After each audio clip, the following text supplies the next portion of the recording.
जय हिंद। देखिए, अभी हाल में केंद्र सरकार ने जो अध्यादेश को मंजूरी लाने के लिए संसद में जो कृषि से संबंधित 3 संशोधन रखे हैं, उसको लेकर कई विपक्षी पार्टी तथा हरियाणा और पंजाब के किसान खासे थोड़े नाराज दिखाई दे रहे हैं और उन्होंने बहुत ज़्यादा प्रदर्शन भी किया। इसमें सरकार ये कि ये विधेयक जो है वो एकदम गेम चेंजर है। आपको पता है सरकार ने लाया है तो गेम चेंजर ही होगा, और विपक्ष कह रहा है ये बर्बाद होगा। आपको पता है कि भैया विपक्ष में हो तो बर्बाद होगा। हमारे हिंदुस्तान में तो ये 1947 जब देश आज़ाद हुआ तभी से चलते आ रहा है कि हम जब सत्ता में हैं तो भैया हम जो करेंगे वो सही है, चाहे वो जीएसटी, चाहे वो एफडीआई हो, चाहे नोटबंदी हो। और अगर हम विपक्ष में हैं तो वही कुछ भी होगा तो वो खराब ही होगा। लेकिन आपको समझना है भैया ये सही है या गलत है। हर चीज़ अच्छाइयाँ और खराबियाँ होती हैं, तो इसमें भी देखते हैं क्या इस विधेयक में अच्छाइयाँ हैं और क्या खराबी है और क्या जोड़ के और अच्छा किया जा सकता है। तो इस 3 विधेयक हैं, हम तीनों को अलग अलग करके समझते हैं। पहला जो विधेयक का नाम है उसे इनका नाम है एसेंशियल कमोडिटी अमेंडमेंट बिल 2020 है क्योंकि 2020 में संशोधन हुआ है।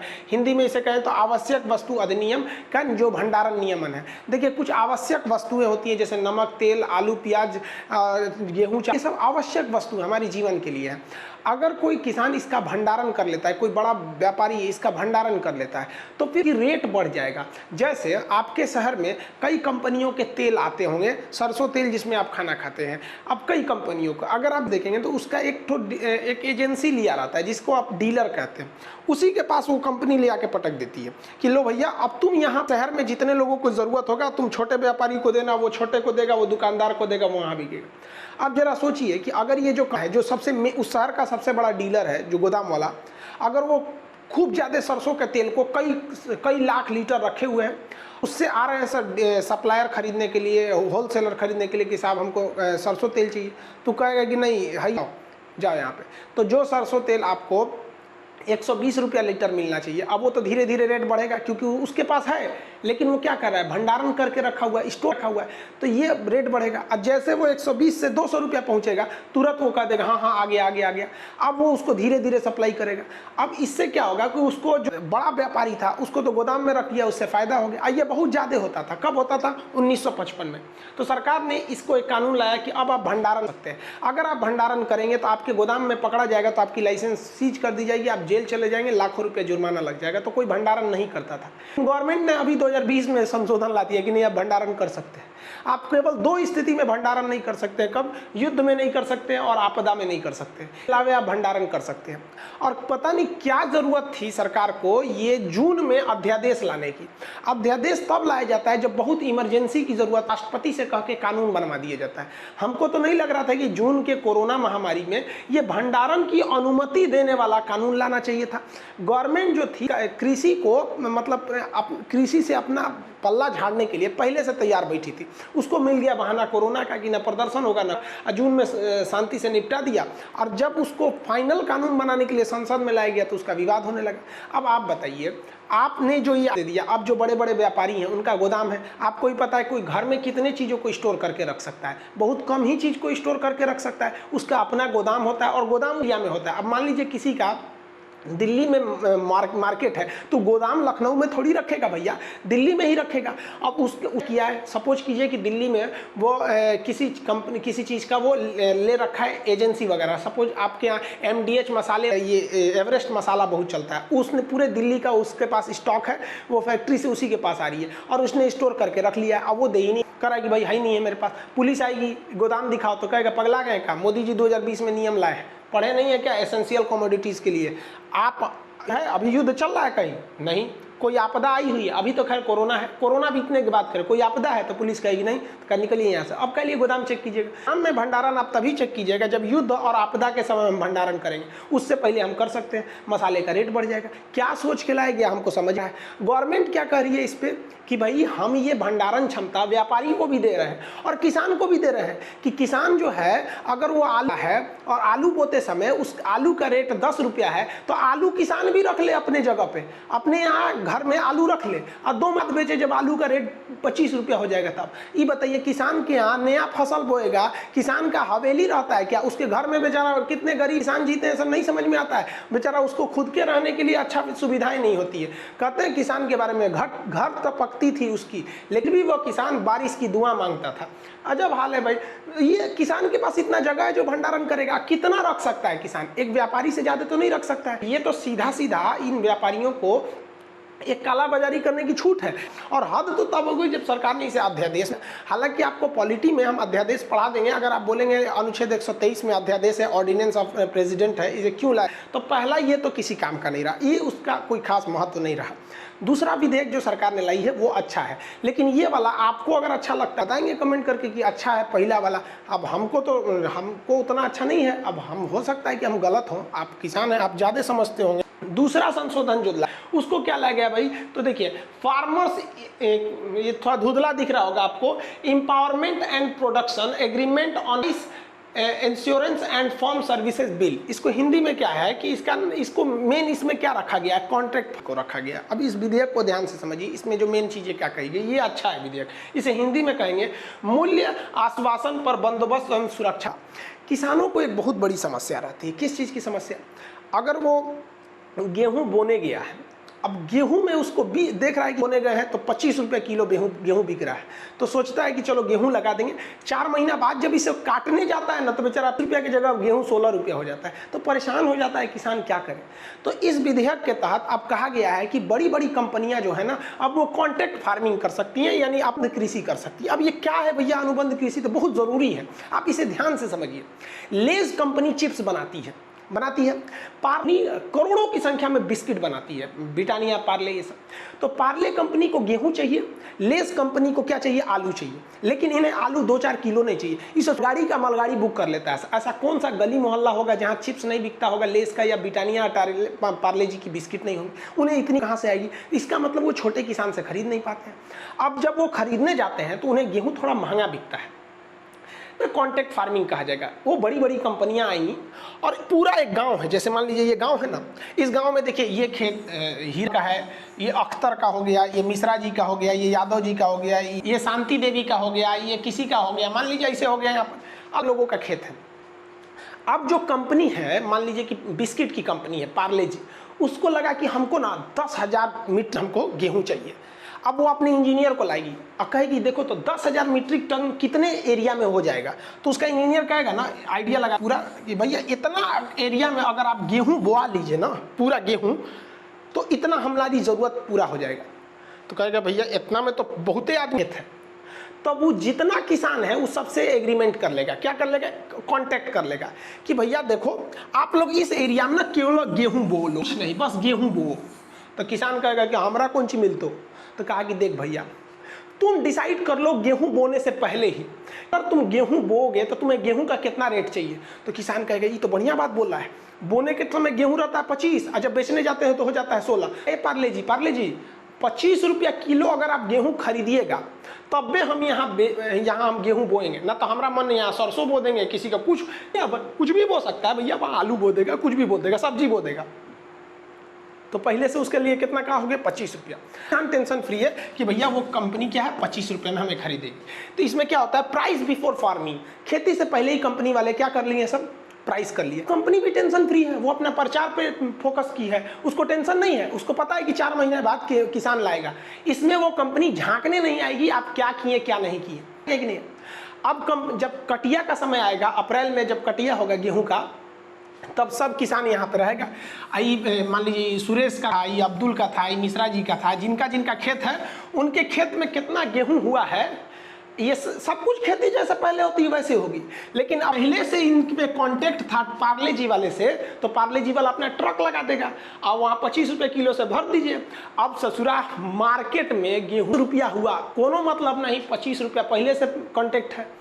मान लीजिए कि गेहूं 2 रुपया किलो हो गया, किसान टेंशन फ्री है। किसान के लिए कितना मस्त है कि तुमको ना मंडी में ले जाने की जरूरत है, कंपनी वाला खुद ट्रक लगाएगा, लेके भेज दिया।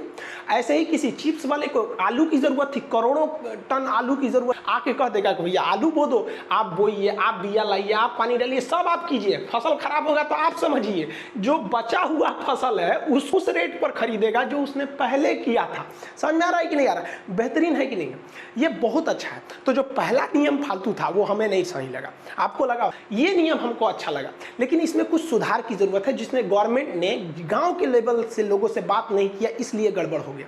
जरा इसमें समस्या समझिए। वाली कंपनी जो थी इससे गेहूं कही थी कि हम 25 रुपया खरीदेंगे। आलू वाली कंपनी ने कहा था कि अगर तुम आलू बोओगे तो हम 30 रुपया आलू खरीद लेंगे, जो भी चीज़ है वहाँ पर। मान लीजिए कि यहाँ पे इन्होंने तो 25 रुपया गेहूँ तय, और महंगाई बढ़ने के साथ मार्केट में अगर गेहूं 50 रुपया बिकने लगा और किसान जाके चुपे चुपे 50 रुपये बेच दिया, तब क्या होगा? कौन सेटलमेंट करेगा इसका? एक होना चाहिए कि नहीं होना चाहिए। दूसरा, मान लीजिए कि यहाँ पर गेहूं का उत्पादन हो गया और उस कंपनी को घाटा लग गया, कंपनी बंद हो गई, तो फिर किसान का गेहूं कौन, या जानबूझ के वो कंपनी किसान से गेहूं नहीं खरीदेगी, तब क्या होगा? या 25 रुपया बोली है और खरीदने के समय करिए देना है तो 20 रुपया में दो, नहीं तो जाओ भाड़ में जाओ, तब क्या होगा? अब गवर्नमेंट ने कहा है कि ये जो एग्रीमेंट होगा ये मंडी के अधिकारी इसका क्या करेंगे? एग्रीमेंट करेंगे। यही गलती कर दिया है। गवर्नमेंट को कहना कि जो कंपनियां हैं जो कॉन्टेक्ट करने के लिए आ रही हैं वो एग्रीमेंट करेंगी इस गाँव के मुखिया जी से, जो प्रधान होते हैं ना, ग्राम पंचायत, विलेज पंचायत के मुखिया, उसके उपस्थिति में ये क्या करेंगे? वो लोग इस एग्रीमेंट को करेंगे। इससे क्या होगा? किसानों का शोषण नहीं होगा।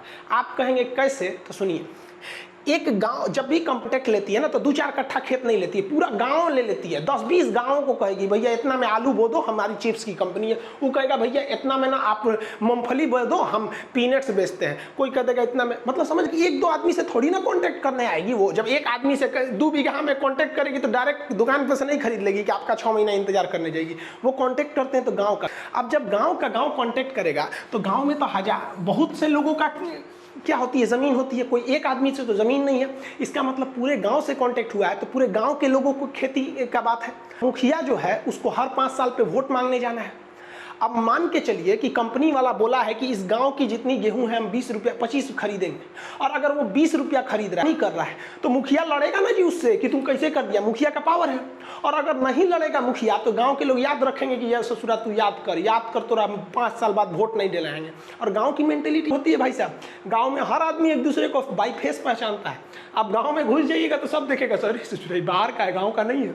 शहर में कौन आ गया चला गया पता ही नहीं चलता। गाँव में इंसानियत रहती है और शहर में इंसान रहा करते हैं, दोनों में फर्क होता है।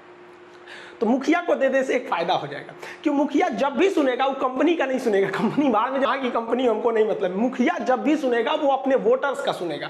आप ध्यान दीजिएगा, कोई भी अपने वोटर्स का सुनता है। लेकिन अगर आप अधिकारी को दे देंगे तो उसका क्या मतलब बनता है यार? उसको ड्यूटी करे तो भी उतनी सैलरी, नहीं करी सैलरी। और अगर अधिकारी को बैठाएंगे तो जानता है किसान का सुनेंगे तो पैसा नहीं मिलेगा, कंपनी का सुनेंगे तो पैसा मिलेगा। गवर्नमेंट यही गलती कर रही है। ये जो एग्रीमेंट है इस गाँव के प्रधान या मुखिया के तुम्हें करना चाहिए, तो ये सोने पर सुहागा हो जाता। दूसरा, ये वाली चीज़ें अच्छी हैं और ये बहुत पहले से आ रही है। अगर गवर्नमेंट कहती है कि नहीं हमने लाया है तो नहीं। ये जो फार्मिंग है 2012 से हो रही है, जब मनमोहन सिंह का समय था, लेकिन उस वक्त बहुत छोटे छोटे पैमाने पर था। और अभी गवर्नमेंट ने जब संसद से विधेयक ला दिया तो ये बहुत बड़े पैमाने पर होगा।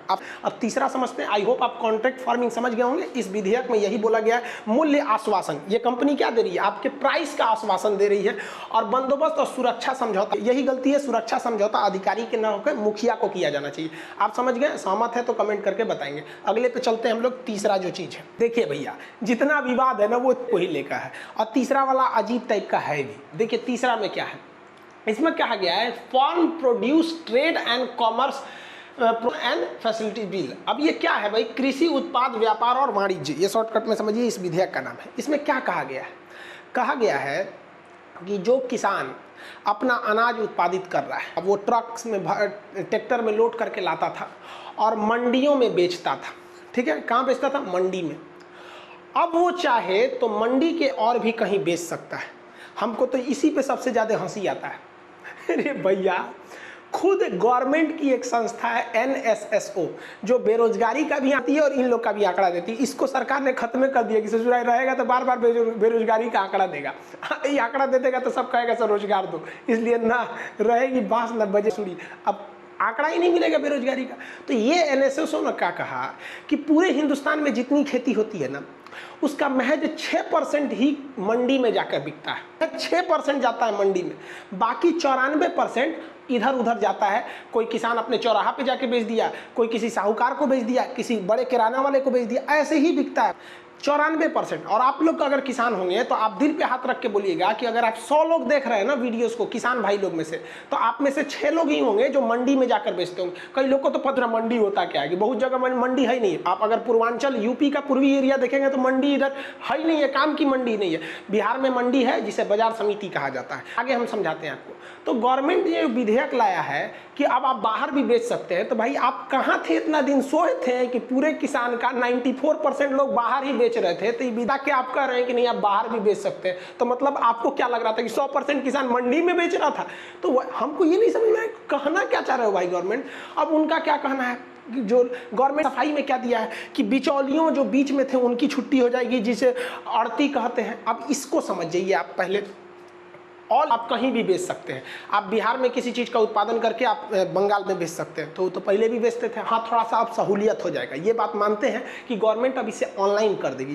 तो इसलिए 100% कहना है कि नहीं, इससे गवर्नमेंट ने कुछ नहीं किया। एक अच्छाई ये है कि आप कहीं का कुछ भी कर सकते हैं। अगर मान लीजिए आप प्याज लाए महाराष्ट्र में, तो आप वहीं से ऑनलाइन बुक कर सकते हैं, ट्रेडर्स के माध्यम से आप पटना अपने दिल्ली भेज सकते हैं। ये अच्छी बात है। अब बात थोड़ा आपको दिक्कत होता होगा, आड़ती क्या है यानी बिचौलिया क्या है।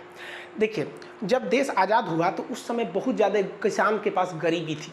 तो वो किसी न किसी किसान जो थे, बड़े बड़े साहूकार जो सेठ लोग थे, उनसे पैसे लिए रहते थे। जब वो चुका नहीं पाते थे तो साहूकार क्या करते थे, सब जब फसल कटने का वक्त आता, खेत में घुस के उसकी फसल काट के लेके चले जाते थे। इससे बेचारा किसान को ना अपना पेट भी नहीं भर पाता था और ज़िंदगी भर मजदूर रह जाता था। इसलिए सरकार ने एक नियम लाया था जिसका नाम था APMC, agriculture produce market committee, जिसे हम लोग कहते हैं बाजार समिति। बिहार में लोग इसे बाजार समिति कहते हैं, शॉर्टकट में इसको बाजार समिति कहते हैं। लेकिन अगर दिल्ली, पंजाब, हरियाणा की बात करेंगे तो लोग इसे मंडी कहते हैं। बिहार की बात करेंगे तो बाजार समिति कहते हैं, क्योंकि बाजार समिति ही इसका असली नाम भी है। एग्रीकल्चर प्रोड्यूस यानी खेती से उत्पादित होने वाला, मार्केट कमेटी, तो मार्केट माने बाजार, कमेटी माने समिति, तो बाजार समिति इसका एक्यूरेट नाम है। तो बट उधर दिल्ली, हरियाणा, पंजाब के लोग मंडी कहते हैं। अब इस मंडी में खरीदता कौन है? दुकान। अब बताइए, पार्ले जी कंपनी को गेहूं चाहिए तो मंडी में खड़ा रहेगा पार्ले जी का मालिक, यहाँ टाई बेल्ट लगा के वो किसान से उतारो, नहीं खरीदा रहता है। तो मंडी एक बड़ा सा जगह होता है, उस मंडी में आड़ती होते हैं। आड़ती क्या है? व्यापारी लोग होते हैं, जिसे हम लोग बिचौलिया कहते हैं। बिचौलिया बिहार में गद्दी कहते हैं, आड़ती को बिहार में लोग क्या कहते हैं? गद्दी कहते हैं। मतलब अगर कोई किसान है, उसके यहाँ एक ट्रैक्टर टमाटर हो गया, एक ट्रैक्टर क्या हो गया? टमाटर हो गया। अब बताओ भैया, वो टमाटर कच्चा सौदा है, वो जल्दी जल्दी निकालो नहीं तो सड़ के खराब हो जाएगा। अब वो किसान जानता है कि अगर हम इसको फुटपाथ पे बैठ के बेचेंगे ना तब ज़्यादा मिलेगा, लेकिन वो बैठ के बेचेगा कहाँ? साल में उसको 10 दिन के लिए कोई तो दुकान लगाने नहीं देगा। आपसे कोई कहेगा किसान कि आपके दरवाजे पे हम 10 दिन तक टमाटर बेच दें, आप बेचने देंगे? बेचने देंगे। हर व्यक्ति यही चाहता है कि हमें एक ऐसा किराएदार मिले जो हर 12 महीने रहे, तो कोई 10 दिन के लिए तो देगा नहीं। अब वो जानता है कि अगर मार्केट में 40 रुपया टमाटर है और हम इसको बेचेंगे 38 को यानी बिचौलिया या फिर गद्दी पर, तो ये 40 रुपये नहीं खरीदेगा। ये कितने में खरीदेगा? 25 रुपये खरीदेगा। हो सकता है 20 रुपये में ही, मतलब 20 से 30 में खरीदेगा। मार्केट जो रेट है उससे कम में खरीदता है। समझ में आ गया कि नहीं आ गया? ये कहता है कि हम 2.5% कम में खरीद रहे हैं, लेकिन ये बहुत कम में खरीद लेता है। अब इससे ऐसा नहीं कि इसको किसान को फायदा नहीं है, दोनों को देखिए, समझिए।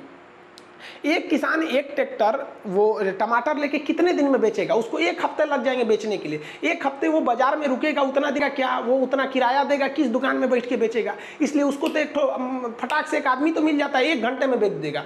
वहाँ पे क्या करेगा? आड़ती के पास जाएगा जो गद्दी होता है, बोली लगाएगा, कहेगा भैया देख लो टमाटर का साइज इतना है, कितना रुपया लोगे? तो कहेगा कि हम 20 रुपया का खरीद लेंगे। तो बगल वाला कहेगा कि हम 22 रुपया देते हैं, तो उधर वाला कहेगा 25 रुपया। तो देखेगा इस 25 रुपया तो उसको दे देंगे। तो यहाँ किसान को आड़ती में एक फ़ायदा था कि यहाँ बोली लगती थी, जो अच्छा बोली लगा दिया वो उसको मिल जाता था। लेकिन यहाँ आड़ती वाले एक साथ लेते थे, सब एक के भाव बोलते थे सब, क्योंकि आड़ती वाले कितने ही होते हैं, सब 50-60 ठो रहते थे, सब बिचौलिया फिक्स कर लेते थे। तो यहाँ किसान को घाटा होता था। लेकिन खुद से कि एक किसान मान लीजिए कि एक ट्रैक्टर गेहूँ आलू उत्पादित कर दिया तो खुद बैठ के बेचेगा। हाँ, अगर पूरा फायदा कमाना है तो खुद बैठ के बेचो। लेकिन किसान क्या करेगा? अगली फसल उगाएगा कि खुद बैठ के बेचेगा? तो ये बहुत काम करते थे सब उस वक्त में, आड़ती सब। अभी सरकार कह रही है कि देखिए भाई, आपका मन है तो आप इस बेचिए, नहीं तो मन है तो आप कहाँ बेच दीजिए, बाहर भी बेच सकते हैं। तो आप ये आड़ती का मतलब समझ गए ना, इसे हम लोग गद्दी कहते हैं या बिचौलिया कहते हैं। ये एक तरह के ज़रूरी भी है। अब आप किसान किसको बेच दिया? आड़ती को बेच दिया। अब आड़ती अपने पैसा से गोदाम बनाता है, उस गोदाम में उसे सड़ने से बचाने के लिए रखता है। और कोई आता है दुकानदार खरीदने के लिए, अगर उसका किराने की दुकान है, मान लीजिए कोई उसकी किराने की दुकान है और उसको चाहिए दाल चाहिए, लेकिन किराने की दुकान में कितना दाल रहता है, 100 kg 100 रहता है। अरे कोई कितना खरीदता है, 1-2 किलो खरीदते हैं आप जाके वहाँ 100 kg, तो 100 kg के लिए वो किसान के पास तो जाएगा नहीं, तो वो आता है आड़ती के पास। आड़ती क्या है, किसान से सस्ता को महंगा देता है। तो भैया ये तो व्यापार का उसूल है कि आप खरीदेंगे सस्ता, उसी रेट में बेचेंगे, तो व्यापार क्यों कर रहे हैं, है कि नहीं है यहाँ पर। तो ये आड़ती का रोल था यहाँ पर। अब इसमें कुछ देखिए विवाद का कारण क्या है समझिए। आड़ती जो लोग थे वो कह रहे हैं कि अगर आप ये आड़ती को ख़त्म कर देंगे तो फिर हमने जो गोदाम बनाया है वो सब कहाँ जाएगा। तो खैर इन लोग का अलग विवाद है, लेकिन लोगों की जो मेन समस्या है, किसानों को लग रहा है कि उनका MSP छीन लिया जाएगा। सारा का सारा विवाद MSP का है, मिनिमम सपोर्ट प्राइस। अब कुछ लोग कह रहे नहीं ये विद्रोही हैं, मतलब ये किसी के सिखावे बहलावे में आ गए हैं। अरे भैया अगर कोई किसान है, उसका आलू अगर 10 है, अगर मोदी जी कहेंगे कि भैया हम ये आलू 10 रुपया ना लेके 16 रुपया खरीदेंगे, तो कोनो ऐसा पगला किसान है कि जो ना इसे सड़क पे उतरेगा। आप खुद सोचिए ना भाई, कहीं ना कहीं तो झोल है कि नहीं है। वरना आप किसान हैं, आपको क्या जाता है कि हमारी फसल का अच्छा रेट मिले तो हम विरोध करने उतरेंगे, वो भी कोरोना के बीच में लाठी खाएंगे, जबकि पूरी देश की GDP -23.9 गया है। ये किसान भाई ही हैं जिन्होंने बचाया था इस कोरोना में, वरना हमारी GDP -28% चली गई रहती, नाक कट गया रहता हम लोग का यहाँ पर। अब ये MSP क्या चीज़ है, सोच रहा है MSP को समझते हैं। MSP का फुल फॉर्म होता है मिनिमम सपोर्ट प्राइस, कहते हैं न्यूनतम समर्थन मूल्य। न्यूनतम समर्थन मूल्य इसे कौन जारी करता है, MSP को जारी करता है कृषि लागत एवं मूल्य आयोग। कृषि लागत एवं मूल्य आयोग को इंग्लिश में क्या कहेंगे, commission of agriculture cost and price, CACP। ये किसके अंडर में काम करती है, FCI के अंडर में। अब ये भाई साहब MSP क्या है, तो बार बार SP बोलेंगे, आप पहले MSP समझिए क्या है। आपको जब हम आपको अभी यहाँ पढ़ा रहे थे ना कॉन्ट्रैक्ट फार्मिंग, यहाँ पर कॉन्ट्रैक्ट फार्मिंग देख रहे थे, ये बोने पहले ही रेट फिक्स कर दिया कि भैया हम 25 रुपये किलो गेहूँ खरीदेंगे कॉन्ट्रैक्ट फार्मिंग में। तो ये कौन आदमी किया, प्राइवेट कोई कंपनी ने किया था। जिसको हल्दीराम था तो उसको भुजिया उजिया बनाना है, नमकीन उमकीन, तो बेसन को कर देगा। बेसन कहाँ से बनेगा, दाल से, तो चने दाल को कर लेगा, वो फिक्स कर लेगा। चिप्स वाले को आलू चाहिए, चिट वाले को गेहूँ चाहिए। तो ये प्राइवेट आदमी जो है वो बिफोर फार्मिंग, खेती करने से पहले ही जो रेट फिक्स कर लिया है ना, यही काम अगर सरकार करती है तो हम लोग कहते हैं MSP। समझ में आ गया, दोनों में कोई अंतर नहीं है। प्राइवेट कंपनी कह रही है कि भैया हम बिस्किट की कंपनी है, हमको लाखों टन बिस्किट के लिए गेहूं चाहिए, तुम गेहूं बो क्या, ताकि हम एक के जगह आके खरीद सके, एक के गांव से आके खरीद सके। बदले में हम तुमको क्या देंगे कि हम तुम्हें पहले ही रेट फिक्स कर दिए 25 रुपया। यही बतिया अगर सरकार आके कहती है ना कि रे भैया बो, चावल बो, धान मतलब धान बो, ऐसे ऐसे वो 24 गो फसल पे 22 से 24 फसल को बोती है, ये फसल वो हम इतने में खरीदेंगे। यानी बोने से पहले जब सरकार आती है तो उसे कहते हैं MSP, मिनिमम सपोर्ट प्राइस। और बोने से पहले, खेती से पहले अगर कोई प्राइवेट कंपनी आके कहती है तो उसे कहते हैं कॉन्ट्रैक्ट फार्मिंग। अब किसानों का विद्रोह समझिए। किसानों का कहना है कि देखो भैया, इन लोग का कहना है कि सरकार जो है वो कॉन्ट्रैक्ट फार्मिंग के रास्ते से कंपनियों को घुसा, तुम आके बोली लगाओ ताकि सरकार खुद पीछे निकल जाए और सरकार को MSP ना देना पड़े, यानी मिनिमम सपोर्ट प्राइस सरकार को नहीं देना पड़े, MSP। जबकि मोदी जी भाषण दे के चले गए हैं, उन्होंने कहा कि MSP रहेगा, मतलब प्राइवेट कंपनियां भी बोली लगाएंगी, वो किसके तहत लगाएंगी, तो कॉन्ट्रैक्ट फार्मिंग के तहत, और सरकार भी MSP खरीदते रहेगी। लेकिन फिर इतना विद्रोह हो गया क्योंकि सरकार की मंशा पर सवाल है। समझिए क्या है, ये जो MSP का रेट डिसाइड किया जाता है वो ये डिसाइड करती है कृषि लागत एवं मूल्य आयोग। अब ये रेट डिसाइड कर ली, सरकार उन अनाज को खरीदती है किस पर, MSP पर। अब किसान फ्री है, MSP के मामले पर किसान फ्री है, जबकि कॉन्ट्रैक्ट फार्मिंग पे किसान फ्री नहीं। अगर कॉन्ट्रैक्ट फार्मिंग में कंपनी ने कह दिया कि हम आपका गेहूं 25 रुपये किलो खरीदेंगे तो आपको 25 रुपये ही बेचना पड़ेगा, भले रेट 10 रुपये है तो क्या हुआ, कंपनी को घाटा लगेगा लेकिन 25 ही खरीदेगी। लेकिन अगर गेहूं का रेट ओपन मार्केट में 80 रुपया हो गया तो चूंकि आप कॉन्ट्रैक्ट कर चुके हैं, अब आप 80 रुपये नहीं बेच सकते हैं। तो यानी किसान को एक हैंड में फायदा है और दूसरे हैंड में घाटा है अगर वो कॉन्ट्रैक्ट फार्मिंग करता है। लेकिन MSP में ऐसा नहीं है, ध्यान से समझिएगा, यही MSP की मांग कर रहे हैं किसान। MSP में क्या है कि सरकार गेहूं बोलने से पहले, किसी भी फसल को बोने से पहले बोलती है कि हम इतना में खरीदेंगे। जैसे बोल दिया कि गेहूं हम 25 रुपये में खरीदेंगे। अगर मार्केट में गेहूं 10 रुपया बिक रहा है तो किसान पूछेगा मंडी में जाके, अड़ती से मंडी में क्या खरीद रहे हो, तो कहेगा 10 रुपया का भाग, सोच रहे 10 रुपया। एमएसपी सरकार ले रही है 25 रुपया। अब वो सरकारी गोदाम में जाएगा, एफसीआई का गोदाम दुनिया भर का होता है, वहाँ बेच देगा, अपने ज़मीन का खतौनी दिखाएगा और बेच देगा कि भैया लो 25 रुपया। समझ में आ गया कि नहीं?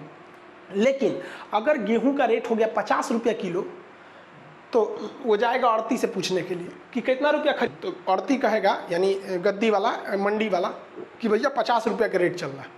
तो इसको लगेगा कि एफसीआई में तो साला 60 रुपया होगा। वो जाएगा एफसीआई के पास, आप कितना लिए, तो कह रहे बकलो कहीं हमसे अभी का पूछने आ रहा है, हम तो खेती करने से पहले ही बता दिए थे 25 रुपया खरीदेंगे। कहा ओ हो खेती में 4 महीना टाइम लगता है, भुला गए थे। तो कहेगा ये सोच रहा हूँ, वहाँ एफसीआई गोदाम में एमएसपी जो है वो 25 रुपये, वहाँ पे कितना है 25 रुपया। आई मंडी में हम चले आए हैं तो मंडी में हमको फायदा मिल गया है, कितना रुपया हो गया मंडी में 50 रुपया।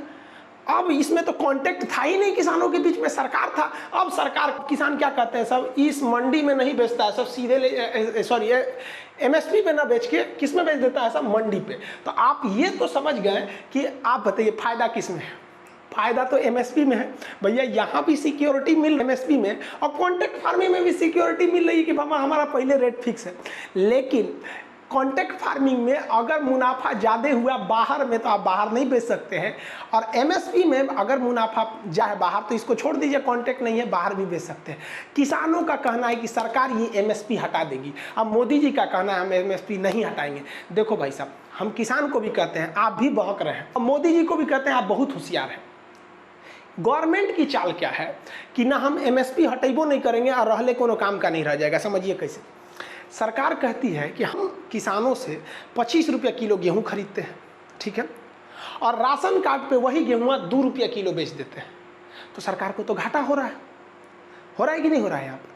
तो सरकार की बात कहना सही है कि भाई गोदाम में रहने से खराब भी हो जाता है। हम आपको अभी तो फिजिक्स में हम आपको पढ़ाएंगे कि गोदाम में अनाजों की रक्षा करने के लिए कौन से रेस का प्रयोग किया जाता है। तो गामा रेज, गामा किरण, उसमें लाइट लगा दी जाती है गामा रेज का, जिससे कीड़े मकोड़े नहीं लगते हैं। और अगर बारिश से वो भीग के खराब ना हो जाए, उसमें से अंकुरन ना निकल जाए, उसमें दाना ना निकलने लगे, इसलिए उसके ऊपर पेस्ट कर दिया जाता है। पेस्ट, वो पेस्ट लगा देने से गेहूँ के अंदर की नमी बरकरार रहती है, ज़्यादा नमी सूखती नहीं है, वरना बीज मर जाएगा, और ज़्यादा भीगता भी नहीं है, नहीं तो उसमें से अंकुरन निकल जाएगा, गोदामे में फलने लगेगा। तो पेस्ट लगा दिया जाता है। और भी क्वेश्चन पूछेगा, याद रखिएगा कि फसल बोते किस चीज़ की ज़्यादा अधिकता होनी चाहिए, तो बीज बोते समय फास्फोरस की अधिकता होनी चाहिए। लेकिन जब 1 फुट का पौधा हो जाता है, यानी जब पौधा का शकल ले लेता है, तो उस समय नाइट्रोजन डालना चाहिए, यूरिया वगैरह। और उस समय, उससे पहले आप फास्फोरस के लिए आपको आते हैं सब, उसको डालना चाहिए, पोटास वगैरह। समझ में आ गया कि यहाँ पे तो ये गोदाम है। एफसीआई यहाँ पर काला धंधा कर देती है, सरकार की नहीं इसको खरीदने के लिए। तो एफसीआई क्या करती है, इस गोदाम पे अपने अधिकारियों को बैठा देती है। अब अधिकारी लोग इस गोदाम पे बैठ गया। अब यहाँ थोड़ा समझिए, ये एमएसपी का रेट है कितना, 25 रुपया गेहूँ। कितना आया, कहा कि भाई साहब मंडी में 10 रुपया किलो गेहूँ बिक रहा है, आप हमको खरीद लीजिए यहाँ पर, क्योंकि आप ही बोले थे एमएसपी कितना है 25 रुपया। तो जारी कैसे होता है, इस पे बैठा जो अधिकारी है, ये ससुरा अधिकारिया क्या कहता है पता है कि देखो भैया हमारे गोदाम में अभी जगह नहीं है, बोरा खत्म हो गया है, जगह नहीं है। अब बताइए, जब बोरा खत्म हो गया है, जगह, तो क्या करेगा, तो ये किसान को लौटा देता है। और जब ये किसान लौट कर मजबूरी में मंडी में जाता है, वहाँ 10 रुपया बेचता है, तो ये अधिकारी मंडिया में पहुँच जाता है और कहता है कि सच्चा है कितना रुपया, 10 रुपया, तुम हमको दे दो 12 रुपया, या हमको दे दो 15 रुपया। तो उसी किसान से ये बाहर जाके दलाल से खरीद लेता है, और खुद क्या करता है, गोदाम में भर देता है, और सरकारी खाता में दिखा देता है किसान से हम 25 रुपया खरीदे हैं, जबकि ये अधिकारिया काला बाजारी में खरीद के लाया है 15 रुपया। अब हर केजी पर इसको बैठे बैठाए कितना रुपया फायदा मिल गया, इसको 10 रुपया। किसान भी बेचारा 1 किलो गेहूं पे 10 रुपया नहीं कमा सकता है, और ये एफसीआई के बैठे हुए लोग 10 रुपया तुरंत कमा लेते हैं। किसान जाएगा ना, कह देगा बोरा नहीं है, जगह नहीं है, सड़ रहा है, जाओ, खाली नहीं है बाबू, इतना ना दौड़ा देगा कि आप एमएसपी पे बेचिए नहीं पाएंगे, तो मजबूरी में जाएंगे। इसीलिए हम कहें भैया पूरे हिंदुस्तान में 6% लोग हैं, किसान हैं, जो एमएसपी पर मंडी में बेच पाते हैं, एफसीआई के पास बेच पाते हैं, बाकी 94% लोग बाहर बेचते हैं। मजबूर कर देते हैं ये लोग एफसीआई वाले। अब देखेंगे ना, एफसीआई के गोदाम में सड़ता है, अनाज सड़ रहा होता है, एकदम भयानक सड़ रहा होता है अनाज। गवर्नमेंट कह रही है कि भैया देखिए ये जो एफसीआई वाला सीन है इसको बदलने की ज़रूरत है। अब हम थोड़ा सा आपका मन आप बाहर भी बेच सकते हैं, हमारे पास रखने का जगह नहीं है। अब देखिए महाराष्ट्र का किसान कहता है कि हम अगर प्याज को यूपी बिहार बेचते हैं तो हमको 20 रुपया किलो का रेट मिलता है, लेकिन यही प्याज हम बांग्लादेश बेच देंगे तो हमको 55 रुपया मिलेगा।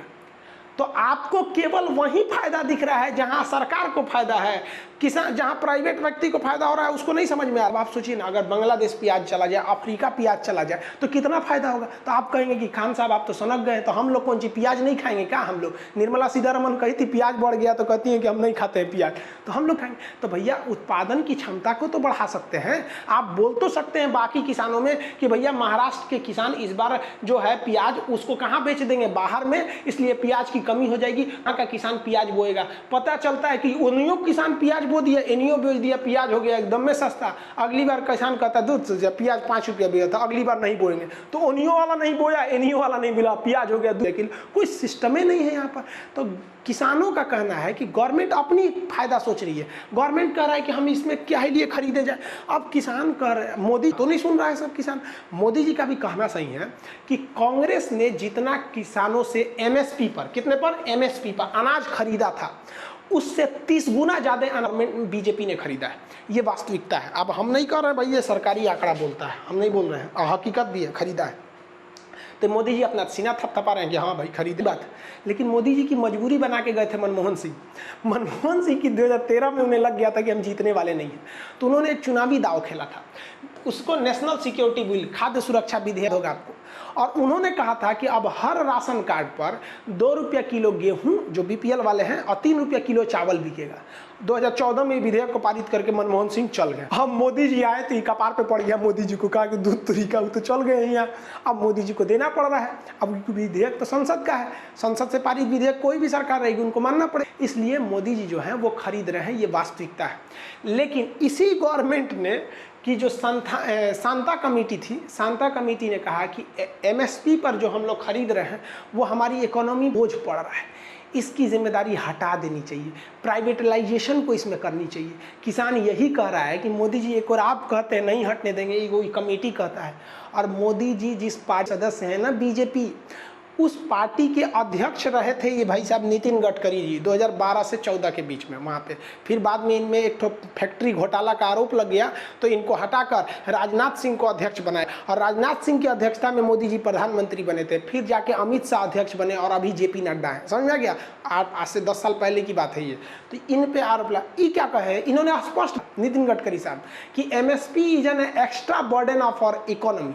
एमएसपी जो है ये हमारे ऊपर एक बोझ है कि हम सरकार इतना गेहूं खरीदते हैं 20 रुपया और बाकियों को दे देते हैं हम कितना रुपया भैया, 2 रुपया। अब हम आपको आंकड़ा बता रहे हैं। एमएसपी पर सरकार को कितना, बहुत ज़्यादा नहीं, 1000 करोड़ रुपये होता है, ठीक है। 1500 करोड़ रुपया जब सरकार ने बैंकों का माफ़ किया, और वो माफ़ कैसे किया, बैंकों से नीरव मोदी लिया है, बड़का उद्योगपति लेके भाग गया सब, उसका बैंक से हम नहीं चुका पाएंगे, तो सरकार कहती है एक काम करो उनका माफ़ कर दो, आने जनता ने टैक्स भरबे किया है, दे देते हैं वहाँ पे, लो तुम्हारा टैक्स, तुम्हारा कर्जा माफ़। और जो लेके भागा है उनसे कहते चुनाव में दे देना हमको, समझा गया ना, तुम्हारा कर्जा माफ। तो भैया जो 15 हज़ार करोड़ रुपए आपका जो आपका ये एनपीए जा रहा है बैंकों का, नॉन परफॉर्मिंग एसेट्स, आपको एनपीए नहीं समझ में, वो हम समझा देंगे कभी यार। तो वहाँ पे तो आप नहीं कहते हैं कि ये एक्स्ट्रा बर्डन है इकोनॉमी में। सोच रहा बैंक जो थे सब उसको घटते जा रहे हैं डेली बैंक, हमको तो जिस हिसाब से बैंक घट रहे हैं लग रहा है लास्ट में वो खाली आरबीआई बचेगा, बाकी खत्म हो जाएंगे सब, आरबीआई में खाता खुलवाया जाएगा। तो गवर्नमेंट 2 तरह की बात करती है। गवर्नमेंट के पास भी खराबी क्या है, उसके पास भंडारण करने की क्षमता नहीं है। भंडारण आजकल मॉडर्न टेक्नोलॉजी के भंडारण चले हैं। ये लोग कौन सी का भंडारण करते हैं, वही टीन से ढेंगन ढाल देंगे लोग वहाँ पे। ये मॉडर्न आ गया, इसमें बोरा वोरा रखने की जरूरत नहीं है, सीधे ऊपर चला जाता है, कन्वेयर होता है यहाँ पे, सीधे डाल देता है, और जब बेचना बोरा में से निकाल के बेचिएगा यहाँ पे। तो मॉडर्न फूड पार्क का है ही नहीं है, और किसान करे तो क्या करे, उसको रखने के लिए भी नहीं है। आप देखते होंगे कि किसान ला रहा है आलू, अगर कोल्ड स्टोर में रखने ले जा रहा है तो 300 रुपया बोरा आलू वो रखना ले रहा है, और बेचेगा तो 300 रुपया, तो आलू छोड़ देता है बेचारा। तो सरकार के पास रखने का भी जगह नहीं है। अब बात करते हैं भाई मैं शिरोमणि अकाली दल का। बीजेपी का कहना है कि भड़का दिए हैं सब, ठीक है भैया, कांग्रेस भड़का दिए सब। तो भाई बीजेपी की गठबंधन की सरकार ही है शिरोमणि अकाली दल, और अकाली दल की तो भाई साहब ये मंत्री रही आपकी, अभी 2 दिन पहले मंत्री सिमरत कौर, ये तो मंत्री रही थी। अब इनकी बात सुनिए भाई, जब सरकार इसे आनन फानन में राष्ट्रपति द्वारा अध्यादेश लगवा रही थी जून में, तो ये मंत्रिमंडल की बैठक में थी ये, और जब सरकार लेके आई विधेयक तो किसानों ने विरोध कर दिया। इन्होंने देखा बाप रे बाप, पंजाब के किसान विरोध कर देगा सब, क्योंकि पंजाब में और हरियाणा में मंडी ज़्यादा है, बाकी जगह पे है, तो इन्होंने देखा हमारा सरकारी गिर जाएगा, तो कहती है ना ना हम इसके विरोध में हैं, मंत्रिमंडल पद से इस्तीफा दे दी। मतलब आप समझ रहे हैं क्या है भाई, तो खैर इस्तीफा दे दी वो अलग बात है। अब बात करते हैं कानून की। देखिए, आज़ादी से लेकर आज तक रियलिटी यही है कि सरकार किसानों को ना देखी है और ना देखना चाहती है, उनका विकास नहीं देखना चाहती, गारंटी आपको बोलते हैं। समझिए कैसे, एक छोटा सा एग्जांपल देते हैं। जब देश आज़ाद हुआ तब से आज तक किसानों की इनकम 21 गुना बढ़ गई है, यानी 1950 की बात करेंगे और 2020 की बात करेंगे तो इस दौरान किसानों की इनकम लगभग 21 से 22 गुना बढ़ी, 20 गुना मान के चलिए, 21 गुना इनकम बढ़ी है। यानी जो किसान 1 रुपया कमाता था 1950 में, आज वो 21 रुपया कमाता है। लेकिन इसी बीच जो सरकारी कर्मचारी हैं उनका इनकम 80 गुना बढ़ा है, यानी किसानों का इनकम 21 गुना और जो सरकारी कर्मचारी है उनका 180 गुना। जो टीचर बैठे हैं लोग ना, टीचर लोग, पहले टीचर की सैलरी नहीं थी उतनी, उनका 200 गुना बढ़ गया है। सोचिए, अब हम आपसे कहते हैं, आपके मन में आता होगा कि किसान सुसाइड क्यों करता है। जितने सरकारी टीचर हैं ना, उनका जो सैलरी 200 गुना बढ़ा है, उनको उठ के 21 गुना पे लाइए। और जितने सरकारी कर्मचारी हैं उनको 21 गुना पे लाइए, उनकी सैलरी जानती है कितना हो जाएगा? 9,000 रुपया।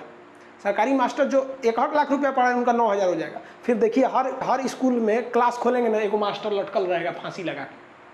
अब समझ में आ रहा है किसान क्यों फांसी लगाता है?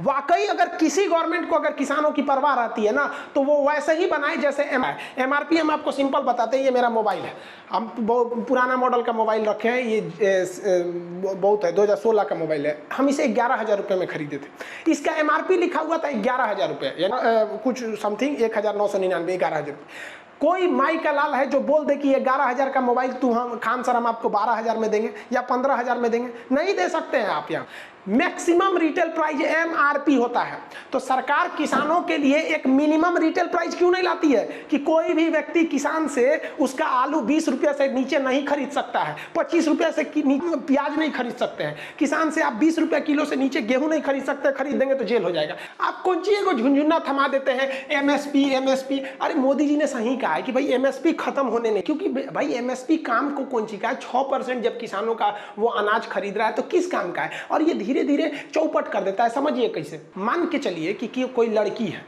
और हम चाहते हैं हमारी उससे इंगेजमेंट, ठीक है, इंगेजमेंट हो गई, हम चाहते हैं ना कि हमारी शादी टूट जाए, तो कैसे करेंगे? देखिए, लड़कियों की शादी का एक लिमिट होता है कि भैया अब 30 से पहले कर दो तो आराम से हो जाएगा। लड़की का उम्र अगर 30 है तो इंडिया में शादी करने में बड़ी दिक्कत होता है, लेकिन लड़का ससुर 40 पे करेगा तो उतना दिक्कत नहीं होता है।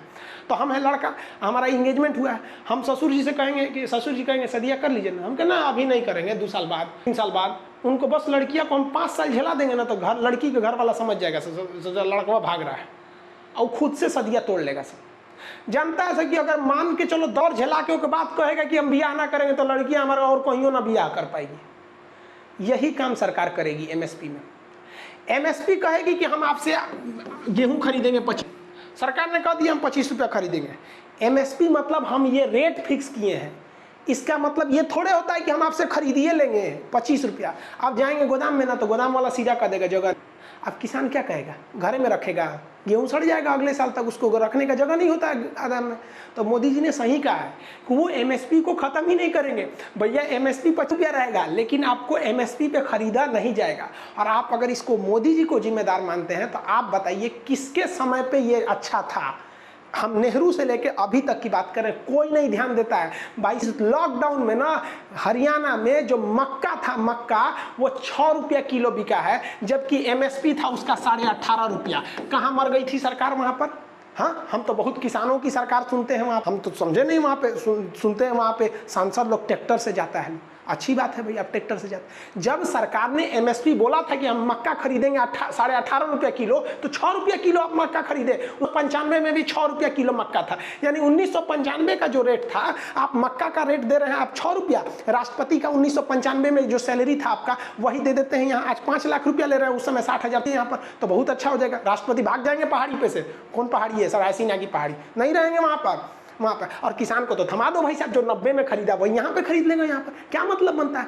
अगर गवर्नमेंट रियल में आप चाहते हैं तो आप इस दर से एक सामान का मैक्सिमम रेट होता है ना, उस तरह फिक्स कर दीजिए, फिर उस किसान को छोड़ दीजिए। आप मंडी दीजिए चाहे मत दीजिए, आपका मन आप एपीएमसी रखिए, आपका मन आप विदेश में बेचिए। किसान को फिक्स है कि भैया हम बजे भी जाएंगे तो हमको 25 रुपया गेहूँ खरीदना ही पड़ेगा, चाहे तू अपनी अब्बा के खोपड़िया पे रखो, एफसीआई के गोदाम में जगह नहीं है तो तुम समझो तुम्हारा दिक्कत है। तुम्हारे पास हिंदुस्तान में इतनी जगह, यहाँ पर 32 लाख किलोमीटर स्क्वायर रख लियो, किसानों के लिए गोदाम नहीं है। बात करते हो संसद भवन में रखवा दो, खाली ना रहता है, 3 गो सत्र चलता है, बाकी समय तो खाली रहता है। बाकी ग्राउंड में रखवा दो, नई जगह है, मुगल गार्डन है, राष्ट्रपति भवन के पीछे बड़का सीआई का गोदाम खुल सकता है, वो सब रहेगा। 1200 कैटेगरी का फूल है हमारे राष्ट्रपति भवन में, महाराज की जय हो। लेकिन किसानों के रखने के लिए जगह नहीं है। मन करता ना माथा फोड़ ले अपना, हम पगला जाएंगे यहाँ पर। हम सच है, हमारे देश की जीडीपी को बचाया किसने? किसानों ने 3% का योगदान दिया, लेकिन खिलवाड़ किया जा रहा है उसके साथ। कोई भी की गवर्नमेंट की बात करते, कोई नहीं देता है।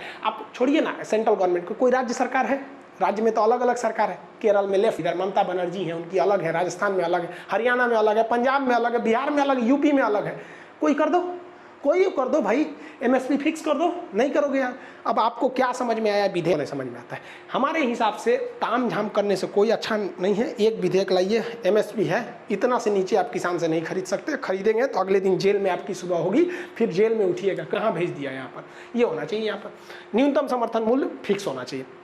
उसके बाद छोड़ दीजिए उसको कहाँ बेचना है। समझ में आ गया कि नहीं? यहाँ लिखे ना, एमएसपी पे केवल 6% किसान ही खरीदते हैं। 24 फसलों पे दिया जाता है, साल में 2 बार, यानी एक ठो रबी फसल पे, एक ठो खरीफ फसल पे। सरकार को क्या करना चाहिए? टेक्नोलॉजी का उपयोग करना चाहिए। एक रिमोट सेंसिंग सैटेलाइट होते हैं।